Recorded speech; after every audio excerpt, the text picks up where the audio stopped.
السلام عليكم ورحمة الله تعالى وبركاته. أهلا بكم في شهيوات آدم. اليوم البنات واش راح ندير لكم تحلية كريم كراميل، يعني تحلية لذيذة بزاف، إن شاء الله كامل تجربوها وتعجبكم.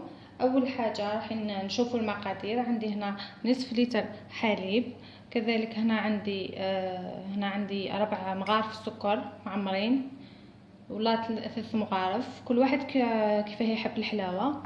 هنا عندي وحده فلون فاني ولا شوكولا ولا كراميل، اي حاجه ذوق اللي يعجبكم تقدروا تستعملوه في هذا التحليه. هنا عندي 5 بيضات، كذلك لازم فاني، انا لا فاني خلصت لي ما عنديش. للكراميل واش نسحقوا 5 مغارف سكر معمرين مليح، ونزيدو 2 مغارف ماء.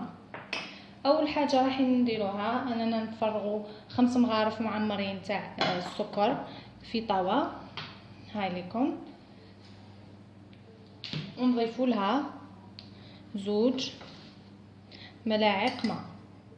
هنا راح نحطها فوق النار، ما نحركها ما والو، نحطوها على نار هادئه حتى يذوب لنا السكر. وكي نلقاوه ذاب كامل رايحين نزيدوا شويه للنار ونقويو شويه للنار ونخليوها حتى يولي كراميل. من ذاك نحركوه هكذا باه ما يتحرقولناش الجوانب. هنا انا عندي الحليب تاعي راني غليته وخليته برد شويه دافي برك. اول حاجه راح نديروها نحكمو غيسيبيون تاعنا، راح نكسر كامل البيض تاعي، 5 بيضات.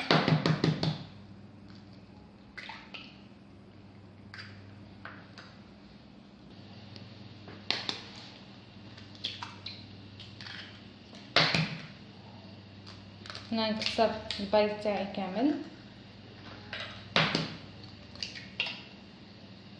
عفوا البيض المغسول نضيف.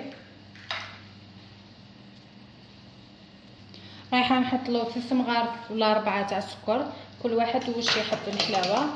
نخلط مليح،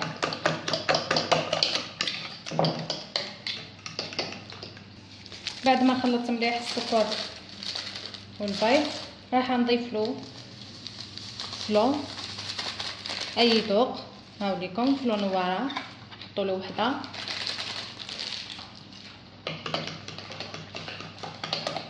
نزيد نكمل نخلط مليح.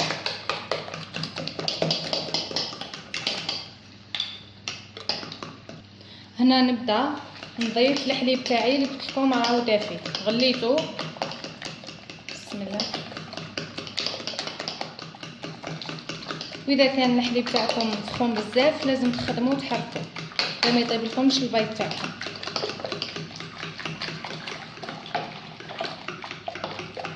يعني سهل بزاف، يعني سهله بزاف هذه الوصفه وبنينه. وتزيدوا لافاني، انا لافاني ما عنديش خلاص لي. انا بعد ما حركت هاو الكراميل تاعي نقصت له حتى ذاب لي كامل. دوك راني زدت له شويه في النار باه يتكرمل لي يولي كراميل. يعني هنا راكم تشوفوا في لي كوتي تاع هنا الكاسرونه تاعي بدا يتغير اللون تاعها. هنا راح نتحركوا تحريكه يعني خفيفه فقط، حركوا تحريكه يعني خفيفه بهذا الشكل باه تتوزع الحراره وما يتحرقلناش. في هذا المول تاع الكيك نتوما عسوا الكراميل تاعكم بلكي تحرق لكم. وكذلك هذه العمليه ما تقوموش بها قدام، يعني اللي عنده ولاد صغار، باسكو الكراميل الا كان حرقكم راح يحرقكم لدرجه ثالثه، يعني واعر بزاف، خاصه الولاد ما يحملوش. حندير هكذا نفرغ كامل الكراميل تاعي ونمشيه في المول تاعي بهذا الشكل. نخلطوه كامل، يعني نمشيوه في ليكوتي. انا هنا لازم حتى نحبس التصوير باه نعرض لكم كيف نقدر نخدمه هكذا.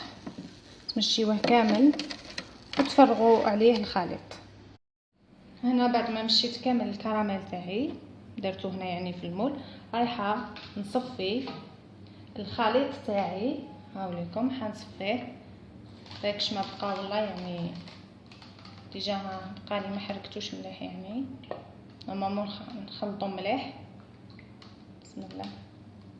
نتوما خلطوه مليح بالفوي، انا ولا غير الفوي تاعي تكسر لي على بها ما خلطتش به.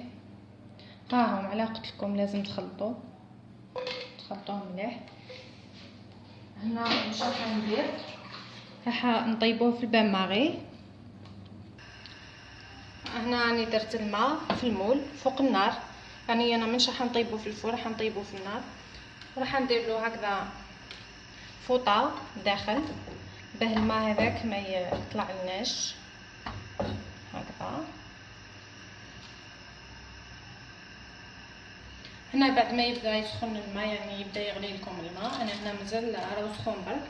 رايحه نحط المول تاعي، ولازم المول نغلفوه بالالومنيوم بهذا الشكل، نغلفوه مليح ونحطوا عليه غطاء ولا اي حاجه. هنا المده تاع الطياب، انا هنا راح نحط البلاطو. هنا مده الطياب ياخذ لكم حتى نصف ساعه. راح ندير الساعه نصف ساعه. نحيو الالومنيوم نحركوه شويه تلقاوه جامد هذاك. وين راح نحطوه في الثلاجه لمده ساعتين ونشوفوا طريقه التقديم. هنا راهي مرت يعني نصف ساعه، راح نطلع عليه باه تشوفوه. هاوليكم شوفوا كيفاه راه حاكم روحو، يعني دوك يزيد يجمد في الثلاجه كي يبرد. ها هو راني نحيته، نخليه يبرد شويه تقريبا 20 دقيقه ونحطوه في الثلاجه. هذا هو كريم كراميل تاعنا. بعد ما برد لي نحيته من المول، يعني ديموليتو وقلبته للصحن هذا. والله غير يعني جا روعه. دوك تشوفوا معايا هذا القوام تاعو كيفاه. بسم الله شوفوا يعني القوام تاعو رائع. ها هو نقربه لكم مليح يعني والله غير عنده واحد القوام ما شاء الله، ماشي كيما الفلون كراميل الاخرين. ها هو يجي روعه. ها هو واش راح نقول لكم، ما تنساوش تشتركوا في قناتي شهيوات ادم، كذلك شاركوا وبارطاجيو هذا الفيديو مع الاصدقاء، وجربوا التحليه مش راح تندموا عليها باذن الله، راح تعجبكم بزاف.